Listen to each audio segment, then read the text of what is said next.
There's a time when it comes to work smart. And most people are trying to do the smart work before they do the hard work. It's kind of like talent, right? You don't notice if you're talented at something until all the hard work's done. Yep. I could be the most talented tennis player in the world, but I don't play tennis. So if I go down the tennis court, Joe Schmo is going to smoke me. I don't get to see my talent until I've worked so hard that I'm in the top 1%, and now I'm beating them because I have some God-given gift. Yeah. You understand? Yeah. You have to do the hard work first. If there's no hard work, there's no smart work. So someone's going to sit there and go, I work smart, I don't work hard, so I only have to work an hour a day. If working smart gets you a lot done in an hour a day, then you should work smart for 12 hours a day and get 12 times the work done. I am absolutely and utterly a believer in hard work. I'm a proponent of hard work. I have all this money and all I do is work. My entire life is work. This podcast is work. I'm getting in the car and going to another meeting, work. I'm going to fuck a bitch. That's work. She's going to be on my arm at the fucking Cannes at the film festival. That's more credibility. I consider it work to fuck her. That's work. I'm going to go to the gym so I'm in good shape. Work. It's all work. My entire life is work. And people don't want to look at life that way. They want to talk about work-life balance and being lazy and all this crap. I don't believe in any of that. I believe in if you want to win, you have to outcompete the man who's prepared to do nothing but work. It's player versus player. If you're going to sit there and go, I don't want to work more than an hour a day, well, the guy who does want to work more than an hour a day is going to beat you. And no matter how smart you are, there's always a smart dude who's doing the same smart work you are for more hours than you're doing it. That's just the nature of the game. And this is why we talk about things like passive income. Passive income's a fucking scam. I'm tired of people coming to me saying, I want to make passive income. Look, everyone loves passive money, right? I make money as I sleep. Yeah. I get it.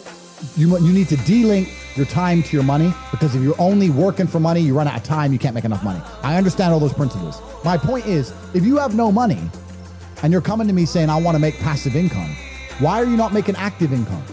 Get up off your ass and work first. Because there's no such thing as completely, truly 100% passive. You're going to have to check on it. You have to maintain it. You're going to have to find a new tenant for that property. You're going to have to make sure that DeFi crypto farm you're in doesn't go to zero. It's not a rug pull. Yeah. You're always going to have to keep an eye on it, right? But the idea that people with no money are already so concerned with making money without work is amazing to me. You should be worried about active income. If you show me, if I'm a brokey and you show me how to make $1,000 an hour, I don't sit there and go, okay, but how can I make that passive? I go, cool, I'm making $18,000 a day because I'm going to work. Dude, you don't need to worry about passive income until you have no more time. I look at passive income because I have 18 hours a day I work. When all 18 of those hours are done and my workload still isn't finished, I have to find a way to make some of those income streams passive, either via staff or whatever else. Yep. And that's how I work smart. I use all of my time, and when all my time is done, now I have to become more efficient so that I can get more done within the same time frame. To sit there and say, I don't want to use my time, so I want passive income is dumb shit. The 16-year-old making 45 grand a month, if he was to sit to me and go, I don't want to make the TikToks, I want someone else to do it, make it passive, that he wouldn't be making any money. He's just working. You have to just work. At some point you have to bite the bullet and just work. So when someone comes to me talking about passive income and they're a brokey, I'm like, you are just lazy. You are lazy. You will never get anywhere. Lazy people never get anywhere in life. Doesn't matter what it is. Doesn't matter if it's tennis or money. If you're lazy, you're never going to. That's how it works. Another thing about people is they're quitters. I can't stand quitters. We have a thing inside Hustles University. If someone unsubscribes, I ban them. Is it? Yeah, you're not allowed to rejoin. Yeah. And they email me like, oh, sorry, I had a problem with my card. I want to rejoin. Da, da, da. I don't need members. I got money. I do not need your membership.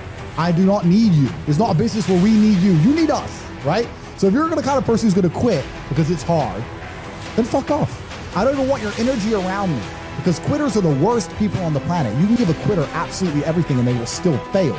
You can give it, doesn't matter what it is. If you go to IKEA and buy a flat pack fucking table and put it in front of a quitter, you will never have a table.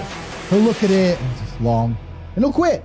Quitters can have every single advantage. Quitters can have all the information. Quitters can have all the tutelage. Quitters can have a mentorship. Quitters can have someone who messages them every morning, hey bro, let's get it. And guess what they're gonna do at the end? Quit. They ain't never gonna have shit. So if you're a quitter, I don't even want you even inside my organization. I don't want quitters anywhere near me, because you're never going to be successful. And the people who join and then quit because they had to do an hour's work are the people who come along and go, take this, maybe it's a scam. Idiots, peons. They will stay brokies and wagies forever. Leave them there, right? You need the people who don't quit. I don't quit. Every single facet of my life is testament to the fact that I don't quit. When people see my plane in the sky, you can say whatever you want about me. You can call me arrogant. You can call me anything you want, but you cannot call me a quitter. I didn't quit.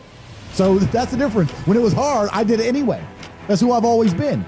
And if you don't have that kind of tenacity, you're never going to be anything. So the people who come along and talk about passive income, they sound like quitters to me. They sound like people who don't want to work. I love work. I'm ready to work. I'll dig a hole. Bro, you offer me $1 billion right now and give me a shovel, I'll dig a hole. I don't give a fuck. Give me the shovel, give me the money. I will dig a hole. I'm not afraid of work.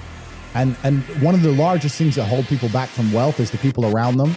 Not only because of the mindsets of the people around them, but also trying to find people around you who you can truly actually trust is difficult. Yeah. It's difficult, man. I'm telling you, if you get 20 people, 20 full-grown men in a room, and they can trust each other completely and nobody's out to snaking you. Even if all 20 are working normal jobs, but they pool their spare income, you will be rich. You'll be fine.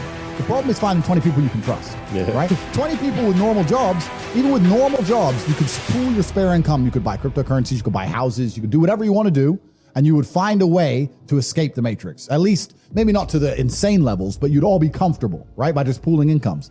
Problem is, one of them 20 is going to snake you. One of them 20, his woman's going to leave him, and he's going to get fucked over, and you're going to get fucked over by extension. Or one of them 20, his wife will be in her ear. You're always out with them boys. You can't be with them anymore. The woman gets involved, starts messing it all up. So it's hard. A lot of people don't understand that the entire world, the most valuable thing on the planet today is human capital. Even the people at the very, very top echelons of life, all they care about is controlling people. The people who are in charge of governments and stuff, all they care about is controlling people, making sure you do what they want you to do. I don't want to get too political and talk about Epstein's Island and all that crap, but once you get to a certain level of money, all they want is people. People are the most important thing. You can't have a business without people. You can't have a government without people. You don't have anything without people. So I don't see why you wouldn't have the people you're born with, who share blood with, and just do a handshake as men and say, okay, let's not fuck each other over, let's get rich. Because now you're doubling your manpower, right? You're doubling up. So I think that I was always close with my brother and he's always been close with me because we are a team, and you need to have a team. And if you have a team, you stand a better chance. It's player versus player out here, man. It's on the street. It's not easy. For every dollar you make, for every pound you took it from someone else. You don't make money, you take money. People don't understand the way that money works. You're not the Federal Reserve. You can't create money from thin air. Every single pound in your bank is money you took from someone else. And when I say take, I don't mean it in a negative way. You might have convinced them to give it to you. You might have a coffee shop. I'll give you a nice coffee. You'll give me some money. Cool. But you still took his money, right? So if you're out here trying to take stuff from other people, don't you want to have a team? You want to do it by yourself? You want to be Rambo? Because if you get two of you doing it. You get two of you. That's right. So the whole idea of this lone soldier, this Rambo, I'll do it all by myself, that's all dead, bro. You need to have a team. It's player versus player. And for the same reason, if you were out here on the street and you want to defend yourself, you want your boys around you. It's the same thing with trying to get rich. Problem is trying to find guys on your level. That's the hard part, right?